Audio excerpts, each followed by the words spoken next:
1 जून को देश में लोकसभा चुनाव के आखिरी चरण के लिए मतदान डाले जाएंगे और नतीजे 4 जून को आएंगे। लेकिन इससे पहले ही एक ऐसा बयान सामने आया है जिससे फिर इंडिया गठबंधन की चिंता बढ़ गई है। उत्तर प्रदेश के बाहुबली नेता में से एक राजा भैया उर्फ रघुराज प्रताप सिंह की ओर से कहा गया है कि सरकार तो पीएम मोदी ही बनाएंगे। दरअसल झारखंड के देवघर पहुंचे राजा भैया ने बीजेपी सांसद निशिकांत दुबे से मुलाकात की। इस दौरान उन्होंने कहा कि पीएम मोदी सरकार बनाने जा रहे हैं। इस देश में तो हम नहीं घूमे हैं, लेकिन सरकार मोदी जी की बन रही।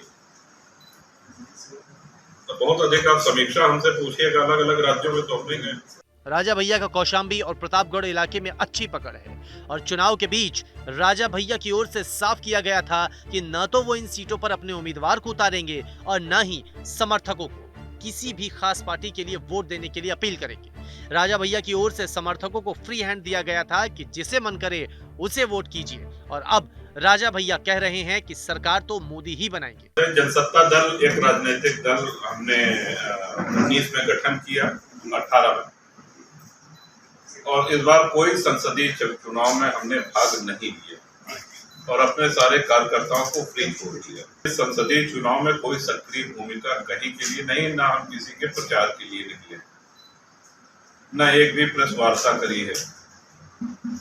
हमारे जो भी समर्थक कार्यकर्ता जिनका जहां मन वहां उन्होंने मतदान किया।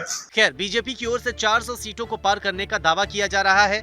आखिरी चरण का चुनाव बाकी है और अब निगाहें इसी आखिरी चरण पर है, क्योंकि आखिरी चरण के 57 सीटों में से कितनी सीटों पर बीजेपी को जीत मिलती है, ये बहुत अहम होगा।